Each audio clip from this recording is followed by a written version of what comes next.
This podcast is being held in the lands of the Wurundjeri Woiwurrung people.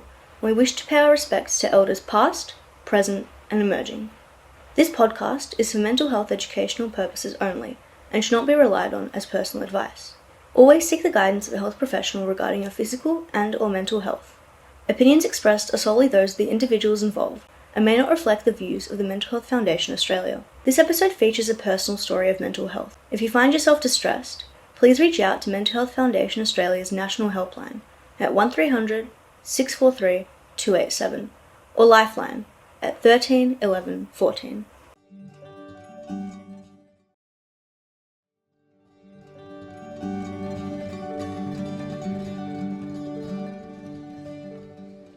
Everyone has their own unique story. Empowering Voices of Harmony welcomes all members of the community to have open and inclusive conversations surrounding their lived experiences. Season 2 will introduce individuals from a range of diverse backgrounds who have found harmony and community despite their struggles. Hear from our guests in their native languages to obtain a full grasp of the difficulties and strengths that it takes to become a truly empowered voice.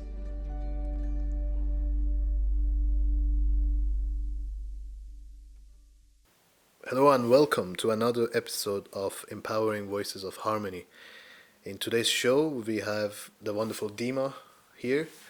And why don't we just go right to it, Dima? Why don't you give us a little background information about who you are and what you do?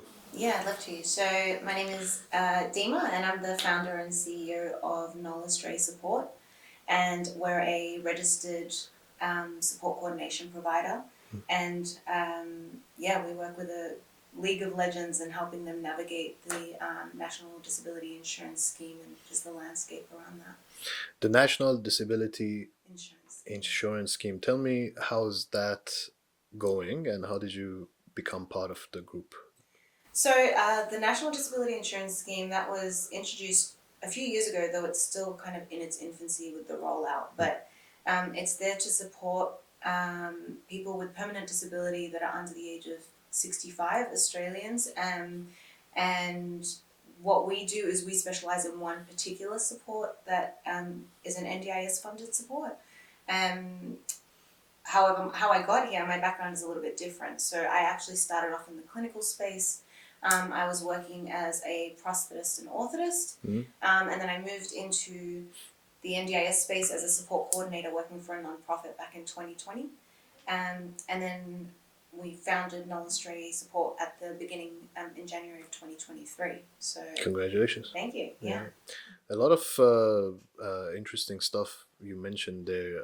I'd love to know what was the involvement of Mental Health Foundation in your life, and how did you came about to be involved with that, attaching it to your NDIS? Because I connected with Vasan, it would have been early last year as well. I was introduced to him, and immediately we clicked. It seemed like our values really aligned, and so as a support coordinator, what we're frequently doing is looking for services that can support the participants, and so they can be funded NDIS services, but a lot of the time we're also looking for community and mainstream supports for people.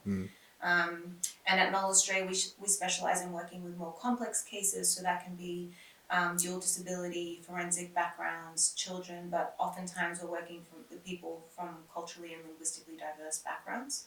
And so that really resonated with me with the Mental Health Foundation Australia, knowing that there was a really large recognition of the robust amount of people from a cold background that also are accessing the NDIS. And then it kind of helps to bridge some of those gaps. So, yeah, I'm just thinking, did I actually answer your question there? I forgot your question. So you did. Tell me more about the cult. I would imagine you have a background that is something special there, perhaps, that is. I wouldn't say I'm special. My background's special. Yeah.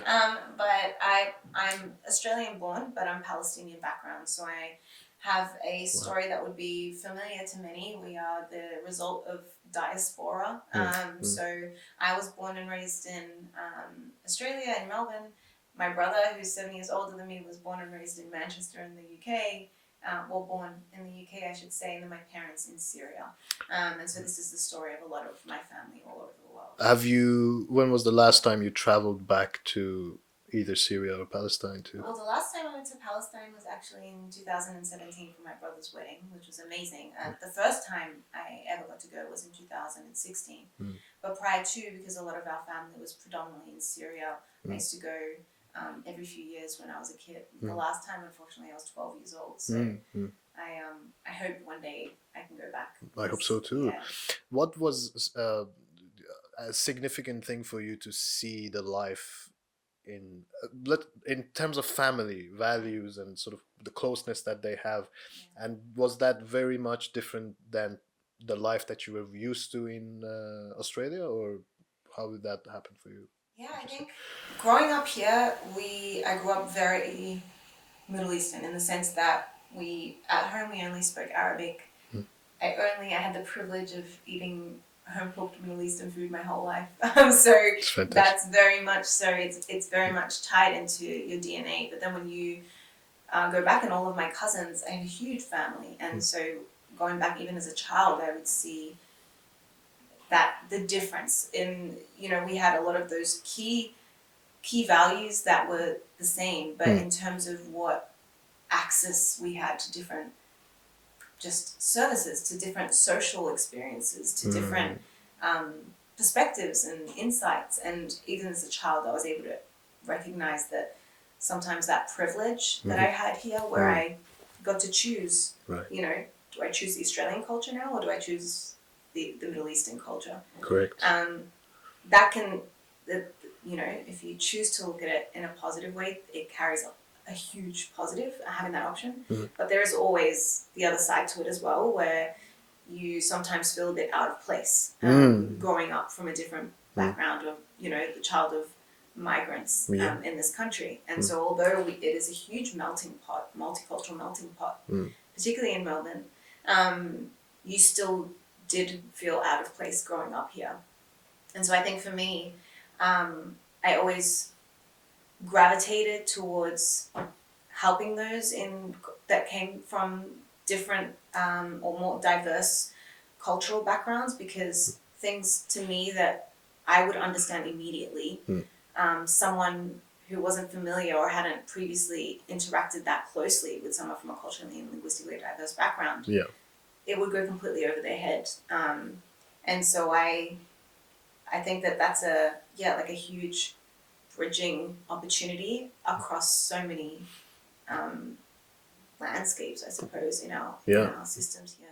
It's a very valuable thing to understand that, because a lot of stuff, not just in the language, can get mistranslated and misunderstood, but just sometimes you just know something and you sense something. You can emotional intelligence, I suppose. 100%. I mean, even working clinically, I would just know, sometimes I would see a name come in and I would recognize that, they would probably appreciate having a female clinician go and see them. And so just being just more attuned to that, it is definitely helpful. And I think it's a huge advantage to have when you are in the space where you are giving back, or in a service space, to be cognizant of some of those considerations prior to communicating with people, prior to connecting them with other service providers, making sure that it is culturally appropriate, it is culturally sensitive. I think that's imperative, because that if we don't start off on the right foot there, it ultimately leads to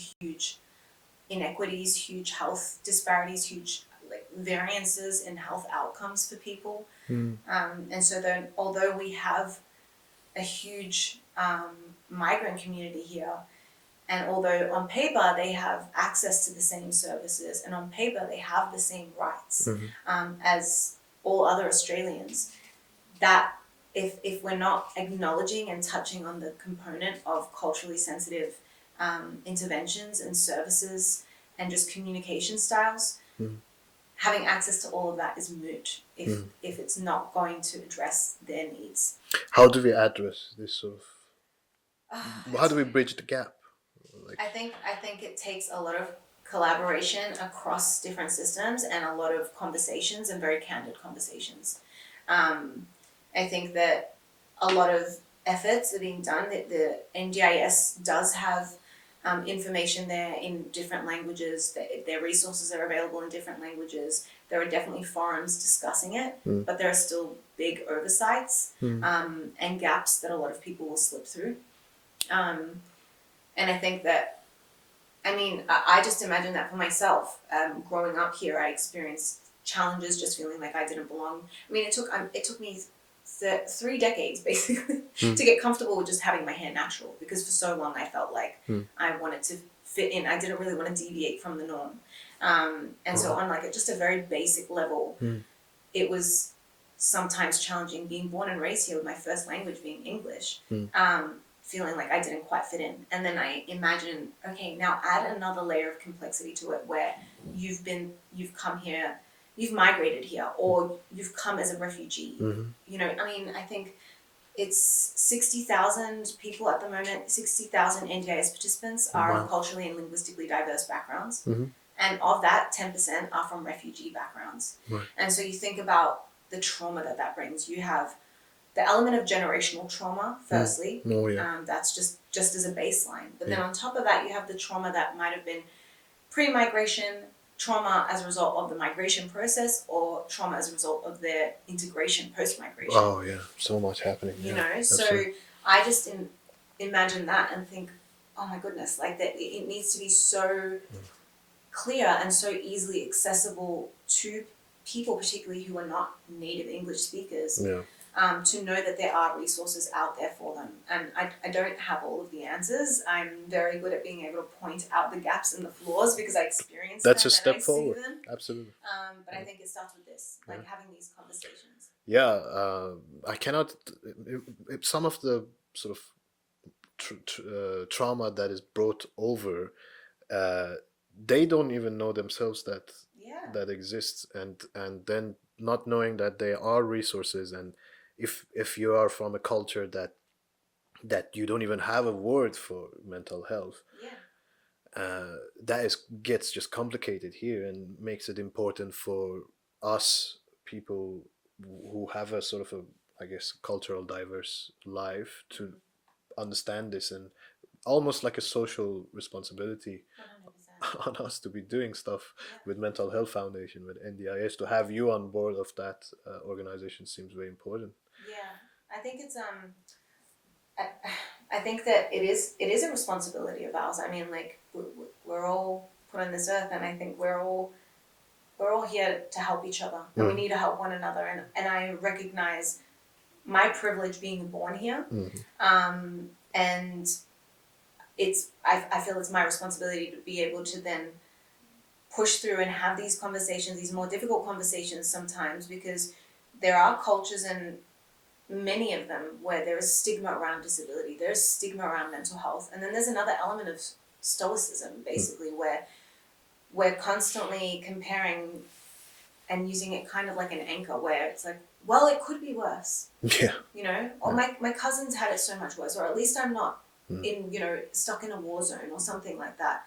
And so it's a really delicate act, because in doing that, yes, that's true. But on the other side, we're also downplaying our own struggles and experiences. And so I think the same goes for people that do make it here, whether they've come here as refugees, as whatever the nature is that they've ultimately come here. It would be very easy for them to then say, well, what do I now really have to complain about? Because at least I managed to escape, as opposed to, however many people are still stuck back home. And it's not easy to leave home. It's not easy to leave everything you knew. It's not easy to leave an environment where that's your home. Your culture was just, it was understood. It was the status quo. It went without saying. And to then come to a totally different country, have to learn a completely different language, having to learn the language as an adult, having to learn new social norms, having to learn social etiquettes, having all of those things. Completely different. Is a totally different kind of challenge. And I think was completely detached from the Persian culture for a long time. And so it was always me observing it from outside. And when I moved to Australia, I worked at a community radio, and I met a lot of Iranians through there. And the the trauma that these guys had Yeah. just really made me upset. And I wanted to help, so I took it upon myself, at least in the circle of the people that were around me. What can I do for them? Just give them the time, at least, to hear their stories, and try to give them some advice if Yeah. necessary. But and I thought to myself, what is the correct age for a person to migrate? Because the older you get, the Yeah. more attachment you have back home. Yeah. So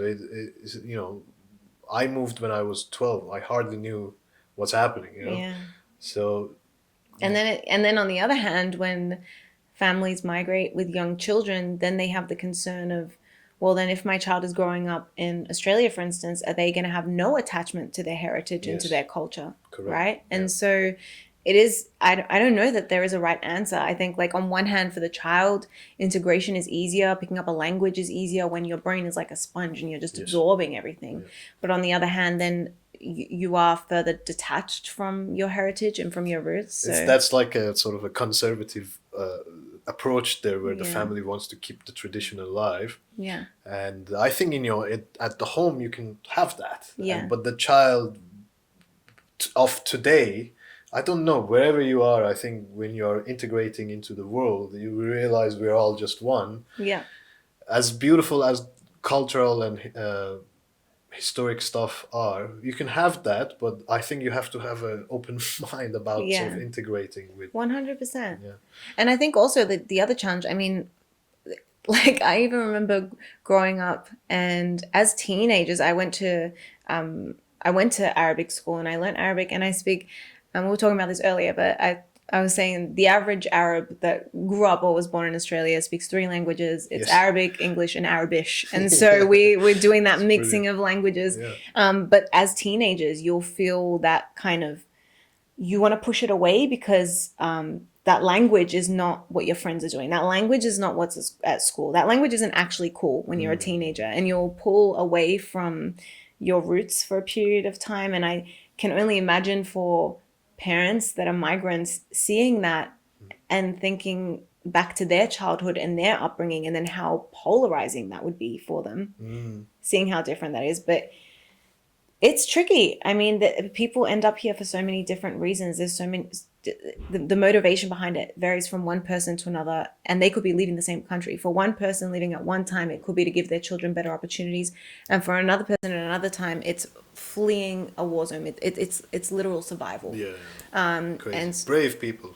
completely, and yeah, I can't imagine that myself. My family has been through it and have now migrated. They've refuged to all different countries across Europe, and I just think they're incredible. I mean, I have an aunt that's in her 50s learning Norwegian, and brilliant.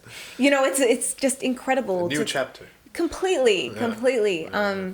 And it's a real challenge, and I think that when you just being able to conceive that challenge in itself, then imagine them trying to navigate totally different systems, healthcare systems, knowing their rights and what they have access to and what they don't, and how to navigate all of that. That would be, so it's hard enough speaking English. Yeah.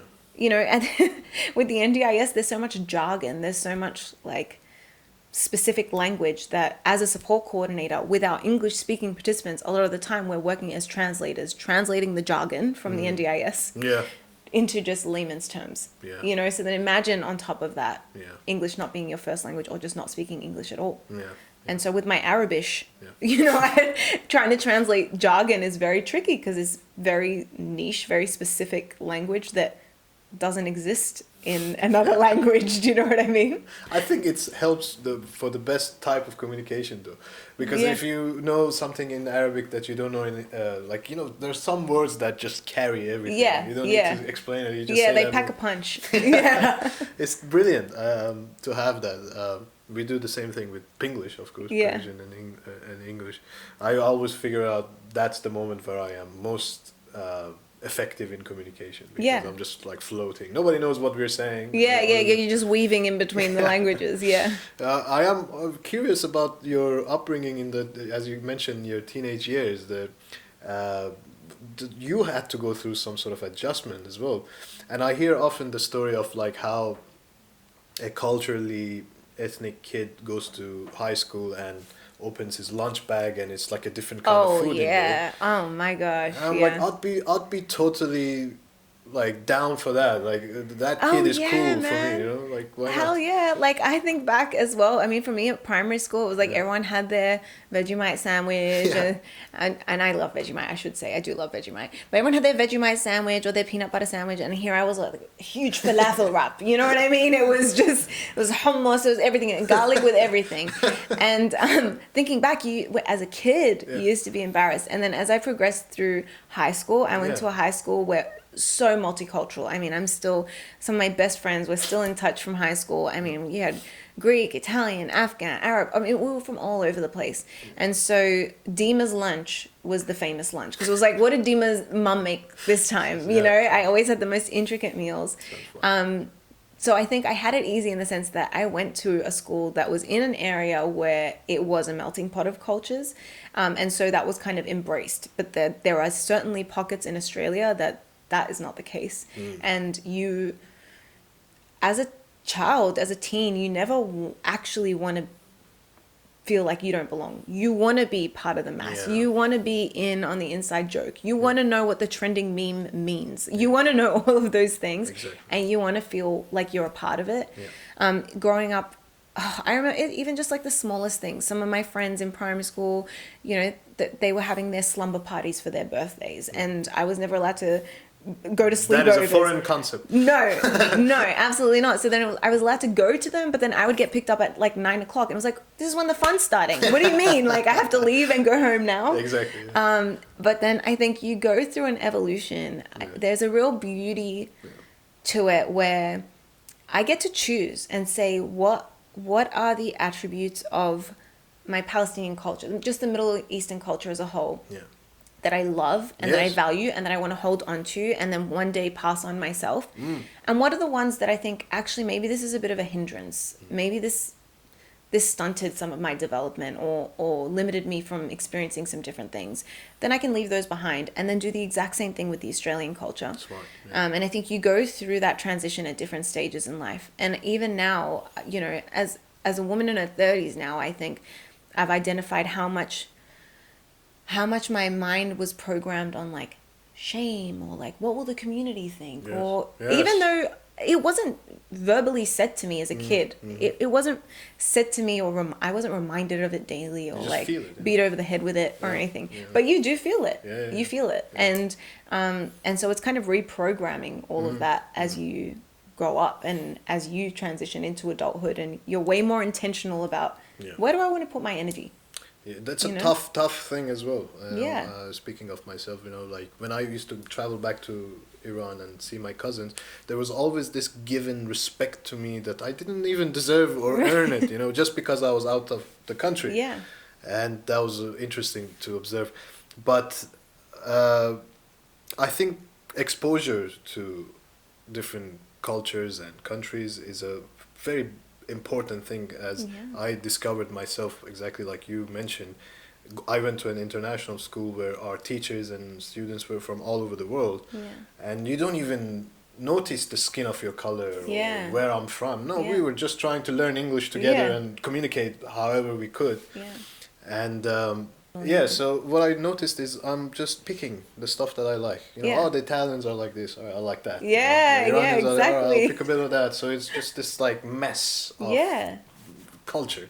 Which is beautiful. Yeah. It's so cool. Yeah. I think that's one of the best parts about Australia is that multicultural component is huge. But then that's also what introduces the nuance of like the gaps, and Yes. because you're not talking about, oh, there's just been a really huge influx of migration from just one very specific background. Yeah.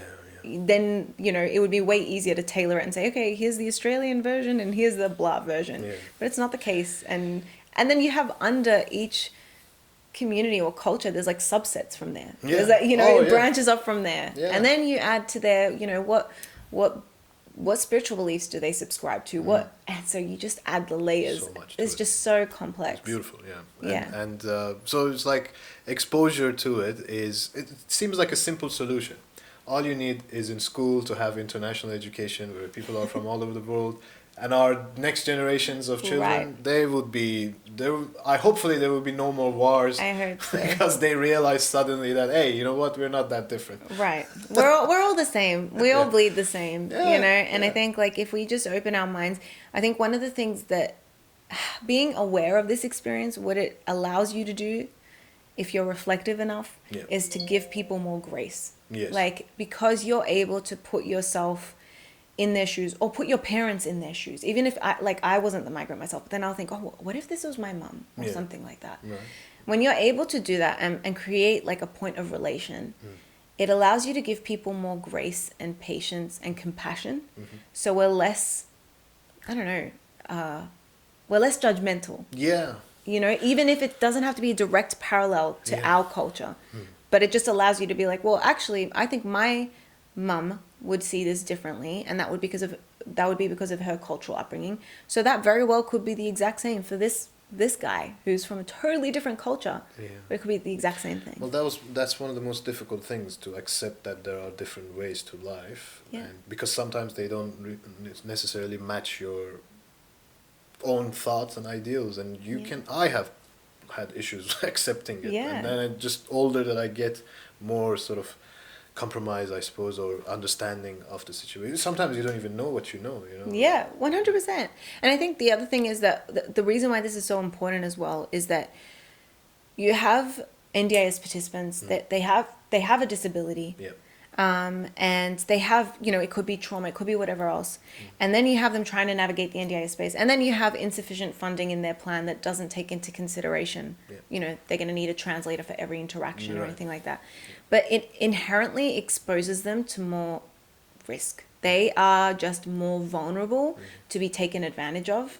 And this is sadly something that I witnessed myself with an NDIS participant who I was supporting some time ago, and I was working as his support coordinator, and it was just by chance a referral went through to the organization that I was working for at the time, and he was a Palestinian gentleman, and you know, I speak Arabic, so it made sense. I was able to support him, but he had very little funding there available for the service that we were there to deliver, and I was able to make do with my Arabic communicating with him and his family.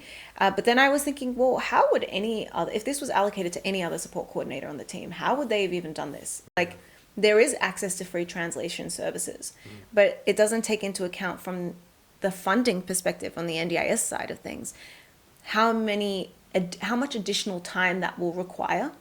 And so that's what basically introduced me to doing essentially pro bono support coordination. I was doing stuff that wasn't paid for because my conscience wouldn't allow me to see that someone needed a support and couldn't access it just because of their circumstances. Yeah. And so over the course of the time that I was working with this family, you know, we were kind of developing a care team around him and gathering all of this evidence to really push and advocate when going to the NDIS. And we were looking for Arabic speaking specific services. And this family had a particular provider suggested to them that was Arabic speaking. And so I contacted them and said, hey, I'm going to need you to do this, and this service for them, you know. And then this provider came back and basically said that the only way that they would work with this client is if they delivered all of their NDIS supports. And so if anyone that's familiar with the NDIS world, this is a major risk. This is a major conflict of interest. When you have people that are vulnerable in any way, it could be they are nonverbal or they're from a linguistically diverse background, anything like that, it's always recommended that they have service providers. They have separate service providers, at least a couple. Because if one is dropping the ball, or if one is doing something untoward, or one is just not delivering the services required, at least there's a second set of eyes that can see what's going on and report any concerns. And so when you have one provider kind of saying, we're going to do everything for you. All of your care, all of your supports are coming just from us. It really does introduce a large risk, and that's unfortunately what took place in this instance. And it was a very clear example of where that vulnerability was targeted and exploited, basically. And so you do, as a provider, we went down the pathways of reporting and kind of reporting to the Quality and Safeguards Commission and kind of flagging it. But then you never know what happens afterwards. And I think that's why it's so important to have these conversations, because it's not always about finding a service that offers the language or speaks the language that the person needs. You still need to do your screening to make sure that they are actually delivering on what they're promised and that they are, in fact, a good service provider. Right. The NDIS is all about choice and control. And that basically means that someone has the right to decide where they access their supports and their services. But you imagine someone that needs language specific, this brings it down from like having this many options to this many options. And so of this many options, how many of them are quality? It really does limit that for them. And so I think we need to look at it from that angle. We need to consider, okay, if we're not just looking for services that speak this language, then we need to make the translation services more accessible and available, and those funding considerations take place from the get-go to make sure that it is equitable and accessible for them. But it's very tricky. It's very easy for me to say this. Yeah. So what has been done about that? Well, I know that the NDIS, I think it would have just been earlier this year, they did another report kind of identifying what needs to be addressed for the culturally and linguistically diverse community. And they've highlighted that and some of their action items. And perhaps we can put a link in the podcast. Sure, absolutely. Yeah, well, I'll send through some resources as well. And so they were kind of putting in some action plans and goals to address this. But it's nothing that's going to change overnight. It's a work in progress, but it's really a community effort. Yeah, and you have to imagine it's not just Arabic, it has to be 100%. different languages. Yeah, exactly. If this is happening for this community, then it's happening for every community. Yeah. And I can just speak to this community because I know firsthand from, being from this background, but then also working with this client base because I can communicate with them. But it needs to be addressed to make sure that all Australians, regardless of their background, have the same health outcomes, have the same access to services, they have the same rights. Just because you're a migrant, it doesn't mean you just get stuck with what you're given. You can say no. You can reach out if you're concerned. You can reach out if something doesn't feel right, you should reach out. Yeah. But I think a lot of migrants in particular feel like they're often told that they're sort of burdening the system here, and so then they don't want to further burden the system by being perceived as difficult. Sort of a self-conscious criticism of themselves. Yeah, and what you had touched on earlier as well, with there being stigmas in certain communities. How many people are struggling with their mental health, with their disability, with the intersection of the two, and that just don't ever reach out to get the help or the support that they need? Because of that stigma. That one is more complicated to fix because that has its roots in 1,000 years of evolution and culture. So that one I don't know what to do except for the children and the generations that are here today to be able to have that conversation within inside. That I don't think can be solved outside with another support group. No. That is a more... But I think like with the Mental Health Foundation doing Mental Health Month and having it be around all the different cultures and having events that are like inclusive of that and cognizant of that, that's a fantastic starting point because it's just a conversation starter. And as long as the conversation is being had, that's better than what is because a lot of the time you pretend it doesn't exist.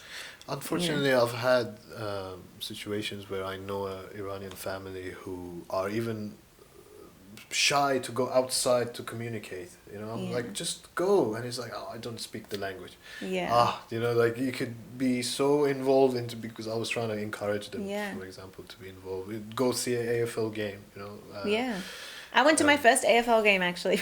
Yeah. Born and raised here. I went to my first one Yeah. just a few months ago. Right. And actually, it's funny because the reason I went was because of one of my clients, who's Shannon, who you had Yes. interviewed actually, Yeah. he was drafted to the Saints Wheelchair Wheelchairs, Football yeah, Club. yeah. So then I was like, well, if ever there was a reason for me to go to an AFL game, it's this. So Brilliant, brilliant. yeah. Yeah. But I think you're spot on because I also experienced this when I was, I remember when I was working in Sydney and I went to Punch Bowl. And I mean, it's brilliant for me because in that area, it's anything Arabic I needed, anything Middle Eastern, any ingredients I knew where to go was going to be there. Yeah. But it was really, I was kind of taken aback because I remember walking into the supermarket and I felt like I had walked into a supermarket in the Middle East. Everyone was speaking Arabic. Everyone was buying their groceries. Everyone was communicating in Arabic.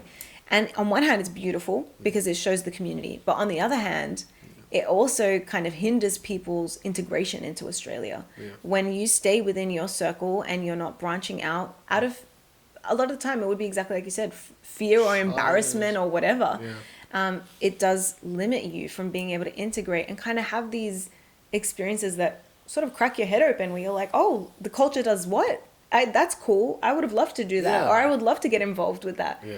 You know, but it kind of limits you into this little small world where you're trying to replicate what was once familiar and what you had back home. Yeah, that's know? the difficult one. Like a lot of times, I would hear the conversations where they're like, "Oh, back home, I was this and that, and I had this, and now I have to go to learn English here." Like he was devastated, Yeah. and I was like, "How can I tell him to Yeah. just embrace it, and just Yeah. go for it? You'll be fine in like a little." And bit." also back home, like a lot of people will cling on to back home. Yeah. But back home now, you're talking about back home maybe sometimes 10 years ago, Yeah. 20 years ago, 30 years ago. So is back home even still like back home that you remember now? A lot of the times when they go back today and they're like, "Oh, you know what? I cannot stand that." Yeah. Because the changes of today in this part of the world has changed Exactly. them, and they're Yeah. like, "No, back home is terrible." Exactly. Yeah, exactly. That's So I think we interesting. cling on a lot of the time when we're living in, Imagination and nostalgia. yeah, or sometimes we're living in a state of like, what could be, or it could be better, or the grass is greener on the Yeah. other side, as opposed to just being in the here and now and embracing it. And so we look back with rose tinted glasses. And then in reality, it's not that. And you're robbing yourself of your joy and happiness today, Yeah. reflecting on yesterday's joy and happiness and what could have been, but can't be now. Absolutely. You know? Well, it's been a pleasure talking to you, Dima. Yeah. If there's anything else, would you like to promote from your side, or maybe expand on the sort of work that you do and what can be improved? This is your Yeah, chance. so I suppose I'll touch a bit on what Knowledge Stray Support does. So anyone that's familiar with the NDIS, we specialize in support coordination services, so psychosocial recovery coaching, support coordination, and specialist support coordination. We have a team of just brilliant coordinators, and we work with a group of legends. So our branding is all focused on what we think our clients are, and we think they're all legends. And so we work with a lot of complex cases, and a lot of the time these oversights that we've discussed result in people losing access to supports just because of a funding discrepancy, or they might have another support coordinator that's used up all of their hours and now they're in crisis, and now they're like, well, I can't even access help anymore.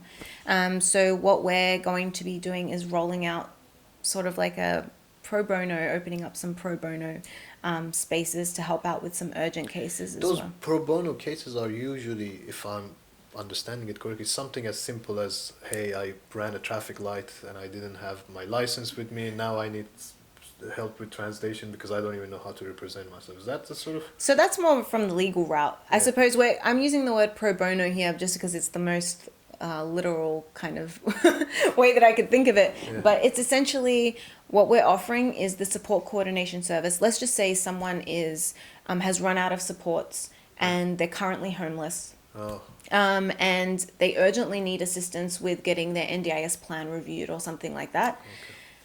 In those instances, unfortunately, when they most need the help and most need the support, then providers don't deliver it because the funding isn't there for them anymore. So that's the gap that we're trying to fill and bridge with rolling this out. Obviously, it is going to be a limited capacity and we're going to have to kind of triage them based on urgency. But it's something that we've always been doing just because we can't say no to supporting people that need the support. So we want to be able to assist people with kind of making that progress, whatever that looks like for them. Every single case is different, but we want to be able to extend this so that they can pursue their legendary path. They can become their own superhero. They can inspire their own growth, and get to their end goal, whatever that may be. So yeah, I guess we'll pop some information, Yep. links in the bio and everything like that. Or is it bio? I don't know what it's called with podcasts actually. Descriptions. Yeah. Links in wherever platform this is being streamed. Like and subscribe. And some resources. Yeah, so we'll pop them out there. But you can check us out at knowledgestraysupport.com.au. Find some more information on there. But yeah, we're always happy to help and just happy to raise some awareness. Awesome. Yeah. Beautiful. Thank you everyone for listening, and see you on the next episode. Thank you. Thank you for listening to Empowering Voices of Harmony. Mental Health Foundation Australia is grateful to our guests for sharing their lived experiences, offering hope and a voice to others. The Mental Health Foundation Australia offers free mental health support groups on various topics, from anxiety, trauma, bipolar disorder, and many more. We also offer affordable counselling sessions at $20 per session at our Wellness Hub Psychology Clinic. Our podcast notes include helpful resources. We hope you found this episode informative. See you next time as we share more empowering voices of harmony.